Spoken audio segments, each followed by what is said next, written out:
嗨，大家好，我是躺平叔，今天是2026年2月9号，这一期咱们继续聊聊恒大清盘，聊聊中国的房地產。咱們先看房企消息今天我看有網友報道說這個中海地產大洗牌，4大區域一夜解散，行業巨頭中海地產突現巨震，北部、華東、華南、中西部4大區域被閃電解散，4位區域總裁集體調回北部。這是董事長嚴建國在行業寒冬下的緊急瘦身，旨在壓縮層級，集權管控。此次大洗牌是求生之舉，也將引發內部權力重塑。大家都知道中海那是4大央企開發商之一。我早就說過了，這個含義最終是要吹到這個央企開發商身上。這不還來了，這個中海地產這一幕實際上在暴雷房企、融創、碧桂園，還有這個甚至萬科都出現過。在他們暴雷之前，都進行這個大區的裁撤、合併、裁員、分流各種這個折騰。說來說去就是要瘦身要精簡，好過冬。這也說明這中海應該是要麼就是感受到寒意，對吧？覺得26年很難過，要麼就是現在這個現金流已經出現這個叫短缺了，緊張了。所以說2026年現在是我們關注央企開發商的一年。如果2026年房市還是這麼低迷，沒有任何好轉，那麼央企開發商一定是面臨更大的考驗和困難。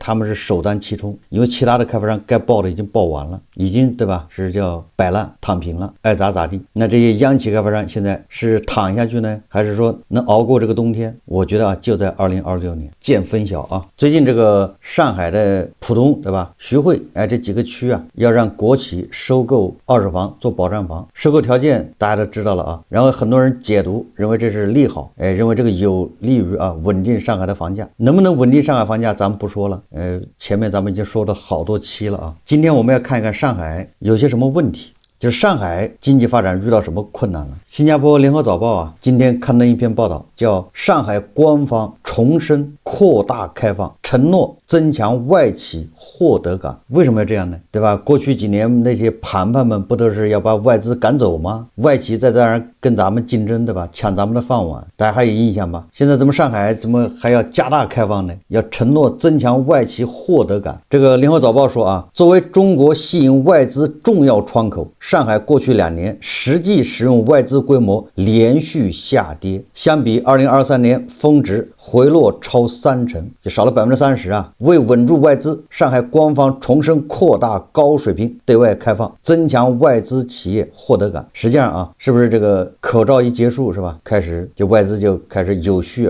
撤離了，很多人就開始提桶跑路。上海市商務委員會主任申衛華星期六就2月7號在今年上海兩會後的主題記者會上回答聯合早報提問時說去年上海外資規模確實有所下降，但上海外資總量在全國的比重不降反升，達到 15.3%， 規模在全國各省市中位列第2，僅在江蘇之後。你看它這個信息量很大呀。他說我們上海外資雖然這個規模確實下降了，但是我們在全國這個一盤棋裡面，上海外資的這個比重反而增加了。那什麼意思那言下之意就是全國其他地方外資下降的更厲害。这個也從一個側面說明為什麼韭菜就業難呢？你外資都撤了嘛，對吧？這些數字就只能說明這些問題。根據中國國家統計局數據，中國去年實際使用外資金額7477億元人民幣，同比下降 9.5%。上海市統計局上周發布的最新數據顯示，上海去年實際使用外資金額161億美元，同比下降 9.2%， 為2019年以來最低水平。儘管降幅較2024年 26.6% 的明顯收窄，但相比2023年的240億美元的高點，差距仍超過30%。申衛華也指出上海外資結構持續優化，“十四五”期間，上海高技術產業實際使用外資佔比達到 33%， 較前期提升10個百分點。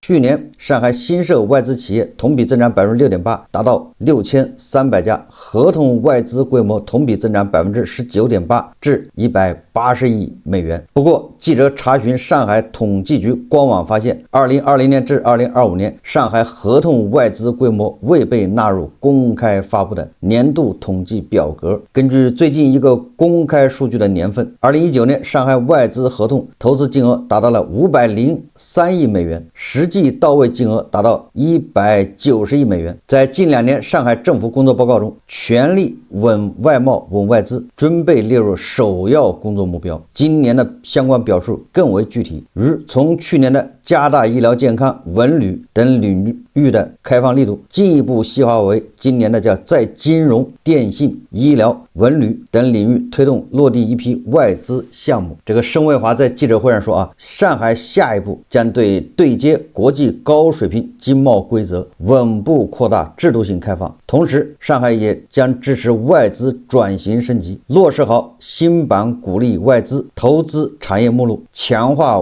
外資企業和外資項目的服務保障，以更加精準的優質服務增強外資企業的獲得感。按照盤盘们的說法，完全沒這必要啊！你讓外資來幹啥？你吸引外資幹啥？在回答新加坡聯合早報記者提問時，盛衛華也特別提到，新加坡也是我們上海重要的利用外資來源國之一。從這個盛衛華的說法實際上我們就知道上海現在遇到什麼困難，吸引外資這一塊也不行了。2019年以來的最低，沒有了投資，對吧？這經濟動力是不是就弱得多啊？這個外資帶來的好處，其他的咱不說咱只說跟房地產相關的。這個外國人在上海一投資首先，對吧？他的有管理人員管理層要過來，要不是老闆，要不是總經理，对吧？財務，那這些人一到上海，即便他不買房他也會租房。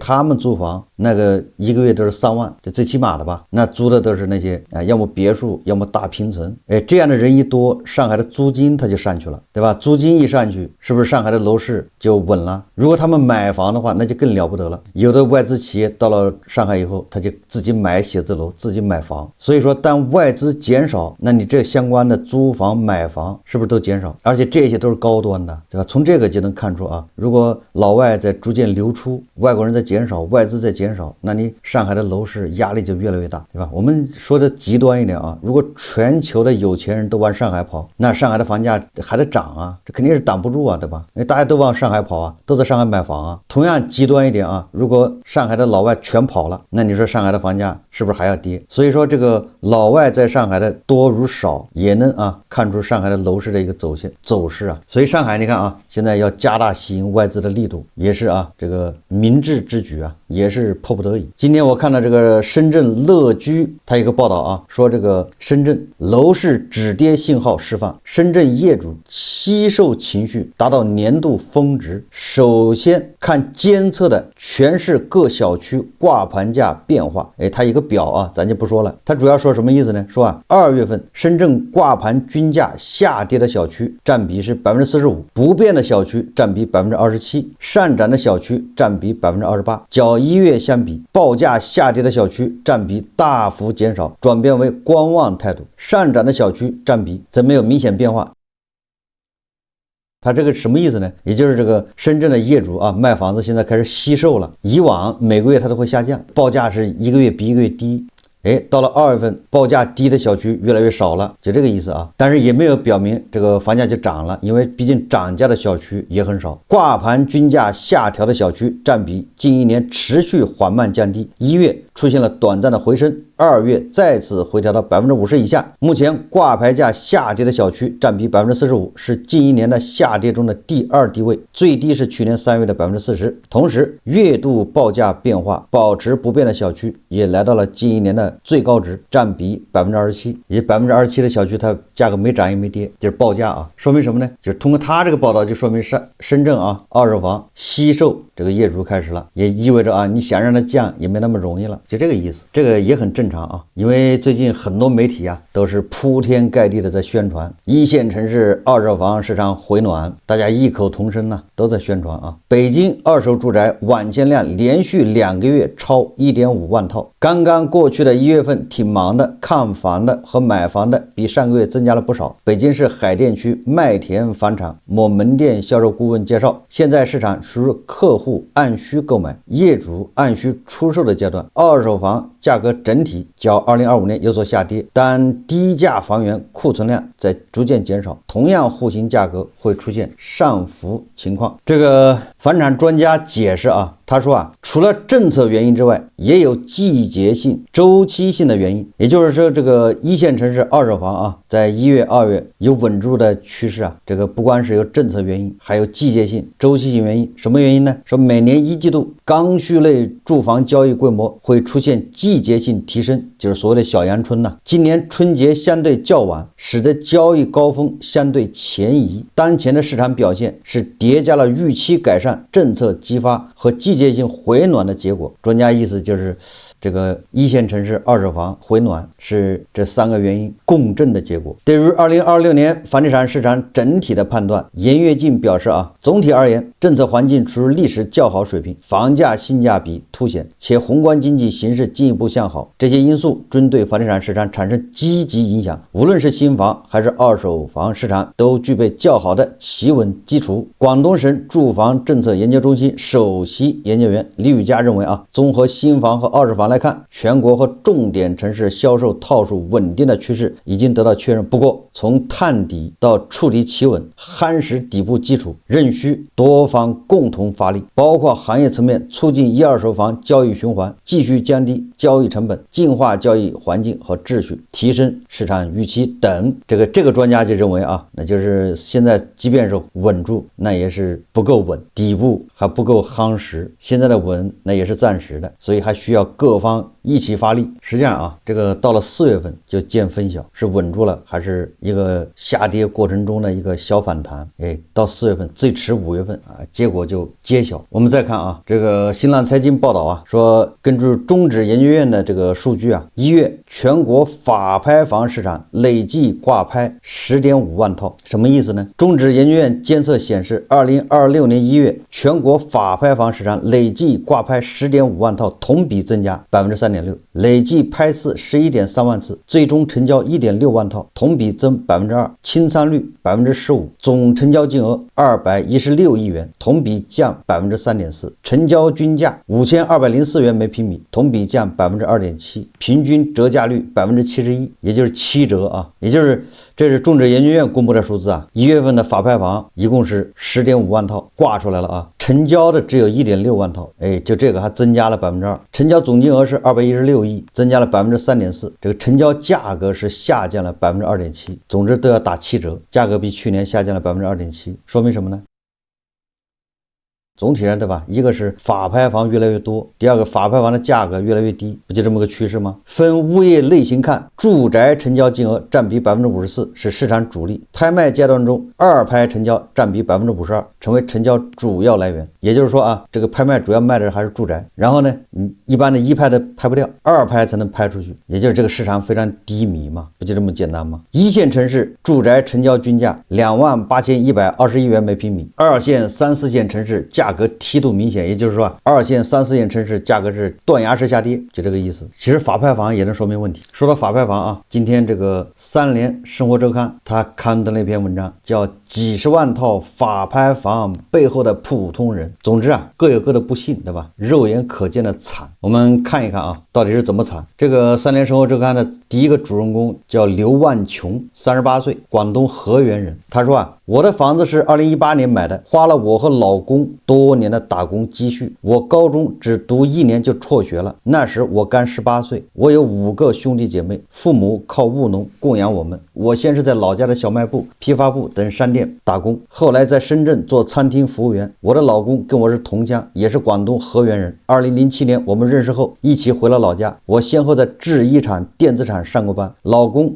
去過木材廠，幫人倒過二手車，還給人搭過舞台。但是這些工作收入都不穩定。近，就是老公還是這個打零工，對不對？倒騰這個倒騰那個。他說，比如賣二手車，賣得多的時候，一個月能賺上幾千元，也有可能一輛都賣不出去，那就沒錢。他說我們孩子出生以後啊，一直是由爺爺奶奶带着，那時我們每個月回家看孩子，他們總是眼淚汪汪的，很可憐。我不想讓孩子小小年紀就變成留守兒童。2014年，我們把2個孩子接到身邊，那時大兒子上2年级，老二2歲半，我們一家4口在大兒子就讀的小學附近租房子住，每月房租800元。2015年開始，老公在工地給人開了3年泥頭車，運輸砂石、泥土、水泥等建築材料。這工作辛苦，一整天都在工地上跑運輸，起早貪黑，渾身上下都是泥，每個月能賺7、8千元，相比工廠是很不錯的收入。2017年以後啊，河源市很多地方在搞建設，新動工的樓盤數也數不清。我老公陸續買了3台泥頭車，其中2輛雇人開，1輛自己開，每月收入10多萬元，但要還泥頭車的貸款，每月6000多元，還2年。你看搞運輸的人都這個模式啊，先自己開，先給別人開，然後自己買車自己開，然後再買車請別人來開，最終啊被人一把梭哈，都是這個模式啊。2018年我們開始考慮啊，在城市安家，租房住總有種漂泊不定的感覺，弄壞房東的東西還要賠，不如自己的房子住得舒心。確實是這樣啊，這就是剛需房的由來啊。其實雖然說啊，租房也可以啊，對吧？一個月800，一個月1000，一家4口租房沒毛病啊。但是啊，他有的時候就有這種心結，就要買房，那小孩童年不能再來。隨着小孩長大的吧，這種剛需的這種慾望越來越強烈。但是啊，沒錢的剛需那充滿了風險，對吧？有錢的剛需那叫消費，那叫及時滿足。他說我身邊許多人當時在市區買房，2010年以後啊，河源市周邊鄉鎮不少學校陸續關閉，沒關的學校也只留了1、2年級，一個學校可能只有10幾名學生。買房都是為了孩子，你看這更加剛需了啊！學區房那幾年，我們眼見着城市的面積在不斷擴大，現在河源市的江東新區、高新區以前都是成片的山。他說我們選擇了一個離學校、醫院、菜市場都比較近的小區，我們買時小區已經建好，大部分房子已經賣掉了。我們選擇在4樓，就是在廣東啊，這個4這個字就像說死嘛，是不吉利啊。所以說帶4的樓層，带4的字，價格便宜。我不知道大家有沒有印象啊？很多小區那個樓梯、電梯啊，沒有14層，這個14不更不吉利嗎？14叫要死啊！說一般人不會要的樓層便宜啊。他說樓層更高的我們也沒有預算，房價是每平米5000多元，總價78萬元的房子，首付25萬元，月供3000多元。你看看啊，就這樣的家庭，這樣的收入，也就是被迫啊上車嘛。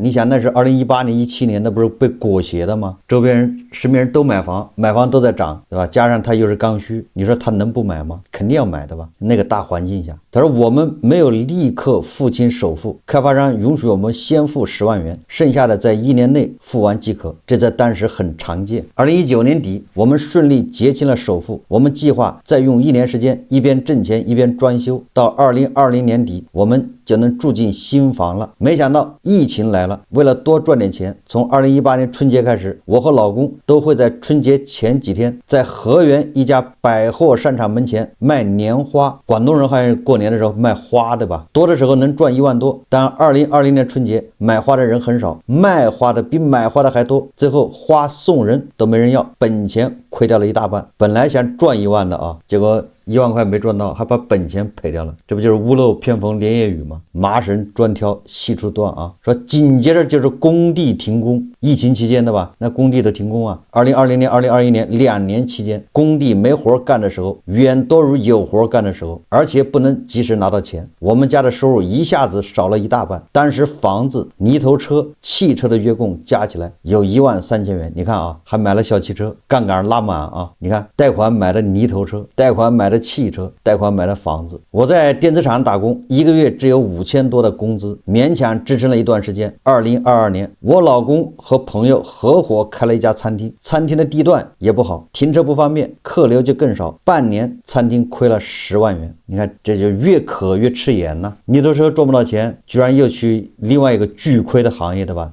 餐飲業。入不敷出的我們開始從信用卡借錢，我在3、4個信用卡來回倒騰，總共借了10幾萬元。此外，我還從借唄借了5萬多元，找朋友借了10多萬元，3輛泥頭車也賣掉了。到2022年底，信用卡借不出錢了。2023年初，我們斷供了。這之後，我們試過賣房，房子被中介掛出以後啊，價格一降再降，80萬、78萬、74萬、70萬、60萬，1年多時間，房子都沒能賣出去。今年3月，我收到了法院的傳票，上面計算了我們的欠款，我沒認真看，沒有心情處理這些事，我的銀行卡被凍結了，賺的工資1分都用不了。我3月底從幹了10年的電子廠辭職，只能找不需要通過銀行卡發工資的工作，比如工廠的臨時工。我5月中旬進了一家玩具廠，在流水線上挑打包玩具半成品。現在我每天工作11個小時，每小時16元，工資通過微信轉賬結算給我。6月12日，法院打來電話說準備2拍，我才知道房子1拍流拍了。這套購買是總價78萬元的房子，1拍定價62萬元，到2拍可能只能定價50萬元左右。我跟老公想趕在拍賣出去之前把房子要回来，但我们的收入只夠負擔孩子們的學費和其他生活開支。去年我公公生病，我們沒有錢給他醫治，後來公公去世了，從那以後我老公的白頭髮越來越多。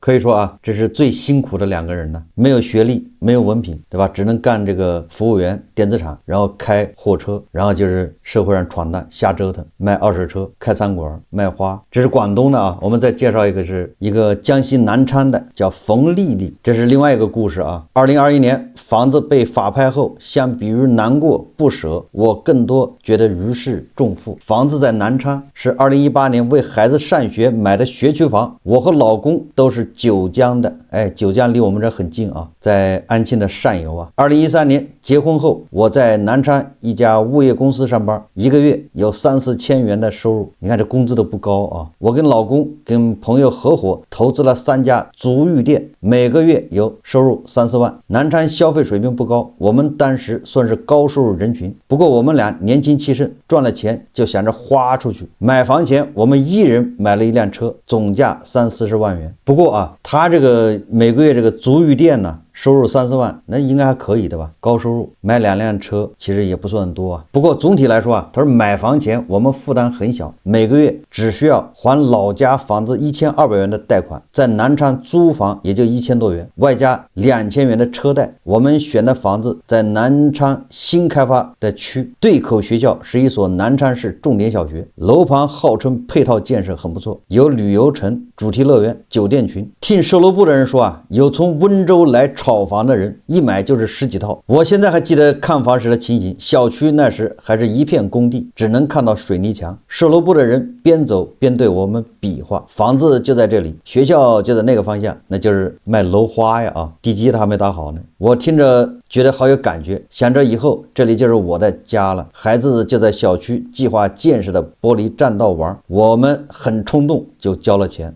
房子總價110萬元，首付40萬元，月供5000多元。2019年收房後，我們還辦了15萬元的裝修貸。你看看啊，又是一個槓桿拉滿的，就是車貸、房貸、裝修貸，沒有他不能貸的。每個月還4000多元。到這時，房子每個月要吞去1萬元，也就是你看啊，房子的月供是5000，裝修貸4000，這個對現金流壓力就越來越大了，對吧？他還車貸，他還租房。可沒想到，房子還在裝修的時候，我老公開的足浴店運營就出了問題。我們關了足浴店，那肯定是說不定涉黃啊，被查了。貸款20萬，在新家附近加盟了一家水果店。你看看，跟第一個故事一樣啊，開這個泥頭車開不了了，他就搞餐館，這叫接二連三是吧？都不能閒着啊。這個也是的，足浴店被關了之後，他加盟水果店是吧？才出虎口是吧？又入火坑。這時每月要還的貸款、水果店房租加起來接近2萬元。水果店剛起步的時候，我們每個月的營業額在1萬元以上，但水果消耗大，利潤其實很微薄。為了多賺點錢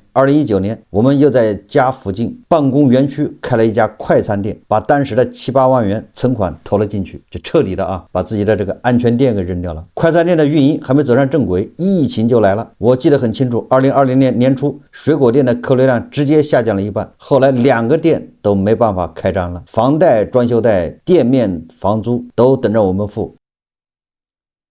我們只能用信用卡和借呗、花呗，他們利息都很高，每個月都按時還款，拆东墙補西墙。我和老公加起來可能借了20、30萬元，具體的數目我不敢算。後來我們把水果店和快餐店都關了，沒有收入來源，我的3、4張信用卡都逾期了，支付寶也借不出錢了。其實我們可以問父母要錢，把欠的房貸補上，但當時覺得房貸一還就是10多年，實在太辛苦了。我和老公就商量說，算了，這個房子我們不保了，斷供半年後，銀行聯繫我們說要走法律程序。這期間我們向銀行申請過2次延期還款，每次延期1個月，但我們始終沒有收入，多出來的時間也沒有意義。也協商過自己賣房，當時有人願意以100萬元的價格購買，但新房有銷售時間要求，沒有辦法交易。那時候還限購限售，對不對？2020年呢？2021年上半年，經過一次流拍後，你要知道啊，那時候恒大還沒爆雷啊，房子還是比較火熱啊。要搁現在呢更完蛋，房子以89萬的價格2拍成交，拍賣後我們還欠銀行10餘萬元，首付加上這幾年還的房貸，我們差不多虧了50、60萬。執行法官告訴我們，當時很多家庭都面臨和我們類似的情況，只要我們配合清房，他可以幫忙申請住房補貼，拿着法院給的8萬元補貼，我們在孩子學校附近租了房子。現在我們名下可能還有30、40萬元的欠款，催債電話天天都有，可沒辦法，我們沒錢還。我老公後來又試圖做過別的生意，也沒做成，現在家裡的消費靠父母撐着，變成啃老一族啊。他說我在网上看到有人因為欠債斷供跳楼，我還算樂觀。2年前有一次買高鐵票，才發現自己被限高了，當時有點着急，不過很快就意識到自己根本沒有閒錢出去玩。買房前我經常去周邊城市旅遊，南昌和長沙離得很近，我經常去長沙吃小龍蝦。斷供後很多消費習慣都改變了。這個主人公